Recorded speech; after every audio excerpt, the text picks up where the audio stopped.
Throughout the Final Fantasy VII Remake, Sephiroth is constantly trying to knock the party off track and change the way the story plays out. But he's not the only one that's trying to manipulate the threads of fate. The other side of this struggle is the Whispers. At numerous points throughout the game, the Whispers pop up, and whenever they do, there's a purpose to it, you can be sure of that. If my memory serves me correct, the very first of these is when they hold Aerith in place long enough for Cloud, so that he still bumps into her after Sephiroth has tried to delay him and stop the meeting from ever occurring. And throughout the game it continues on like that. The only change is the scale of the job that the Whispers have. It just keeps getting bigger and bigger with each chapter of the game. The story leans further and further away from the original chain of events as we progress, and the Whispers have got to interfere more and more. This all then culminates at the end of the game with the fight against the Arbiters and the Harbinger of Fate, ending as the party defeats them, and Sephiroth seems to absorb their power wholly. And that is seemingly the end of the Whispers. But is it really that simple? It could very easily be that the Whispers are done now. They've acted as a metaphor for the fans, myself included, who hold the original story dear, and were expecting a different game to the one that we got, shall we say. The Whispers tried, but inevitably they failed. The story has changed, the threads of fate have been plucked out and discarded, and the journey, as the game says, is unknown.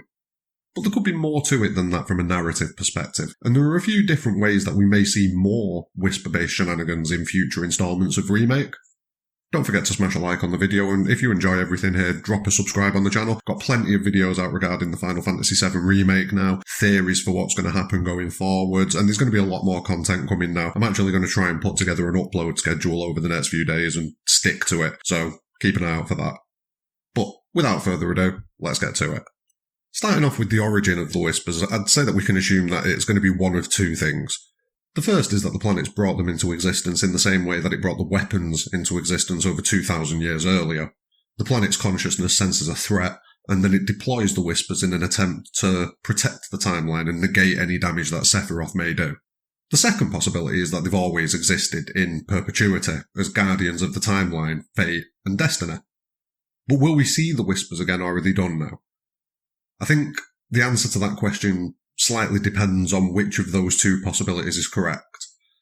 I'm pretty sure we will see them again, but in what capacity, that's unknown. If it is the case that they've always existed as protectors of time and reality, then there is a possibility that we may not see them acting autonomously again. Once Sephiroth's absorbed them after the fight, the only way that we'll see them then after that is as a tool of Sephiroth's, like during the final fight when he seems to fire them at the party as an attack. If, however, the planet is the one that's brought them into existence, there's every chance that we'll see them acting in the same manner that they have in Part 1 in the future instalments of Remake. The planet would be able to create more of them potentially, although there'll probably be a limit to this, and I very much doubt they'll be as strong as they have been. More likely, we'll see the occasional gentle nudge to the timeline from the planet's Whispers, rather than the overpowering dominance of the timeline that we saw in Part 1. But then coupled with that, we'll probably still see Sephiroth putting them to some use as well, like we saw in the final boss fight. Personally, out of the two, I think it is more likely that they were created by the planet, purely because we've got a history of the planet creating beings to protect it from external threats in the weapons. It makes sense that with the threat being more existential and less direct, the same sort of approach would be employed in the defense mechanism that the planet formulates, slightly less direct and more just trying to guide the timeline through its natural course. This means that we'll almost certainly see the Whispers from the planet still trying to maintain the timeline. We could even see the planet take a slightly different, more direct approach with this, by summoning some sort of precursor weapon that we encounter prior to the events at the North Crater where the weapons are truly unleashed. You could argue that this is already the case with the Harbinger near enough being what a weapon is. It wouldn't shock me if we got at least one further attempt by the planet to stop the alteration of the timeline and the desecration of fate. Although I'll be honest, the planet is definitely fighting a losing battle here. You've got Sephiroth trying to change the timeline. You've got the party trying to change the chain of events because Aerith is convinced that there's another way. And then you add into that the survival of Zack wherever he is, and yeah, I'm not thinking the planet's going to win this battle on its own. There is another possibility that I've read. It came from one of the viewers of the channel, Bonnet On, so a massive thank you for sharing this with me. Now, they suggest that rather than the planet having created the Whispers, Genova has, and is currently in the middle of a struggle with Sephiroth for dominance of the planet. I'll fly over the theory briefly. I will do a more in-depth video of it at a later date because it's definitely one that requires a bit more conversation. In this, after Advent Children, Jenova somehow amasses enough power to once again exert dominance over the timeline, and is currently locked in some sort of power struggle with Sephiroth, who has, after Advent Children, regained his individuality, as it seems he has in the remake. The struggle has seen Sephiroth come in back in time to change his destiny and gain more power, which Jenova clearly isn't too keen on, because if that power is going to be gained, it's going to come from somewhere, and that's probably going to be Jenova.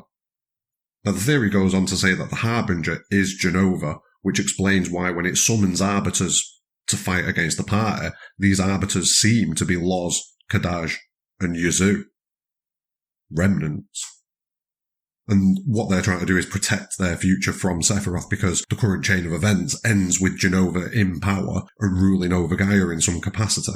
It's an interesting theory. It lines up with a lot of the events towards the end of Remake, but it does rely on a few reaches early on in the theory to make it plausible. That's not to say it's not right, it just doesn't have much backing up the premise that Jenova has risen to power post-Advent Children. The main thing for me that flies in the face of this is the vision of Red 13 500 years later. Had Jenova risen to power, surely there'd be some visible signs of this. But you never know, there could be. We only get to see one small section of the planet. We get to see a barren Midgar. There could easily be a giant Jenova monument sticking out of the North Crater made from the bones of humanity. It could be anything. But one thing is pretty much certain in my mind, though. We definitely haven't seen the last of the Whispers. It just all depends what form they take going forwards, be it as a slightly weakened defense mechanism by the planet, be it as something summoned by Jenova from the future or something like that, or be it just as a tool of Sephiroth that now that he's absorbed their power. But what do you think? What do you think the deal is with the Whispers? Do you agree with any of the theories that I've put out in this video today? Or do you have some other sort of belief on what's going on? Do you think they are just a metaphor for the fans and we won't see them again going forwards? It is very possible. Either way, thanks very much for watching. Don't forget to like and sub, and more than anything, have a great day.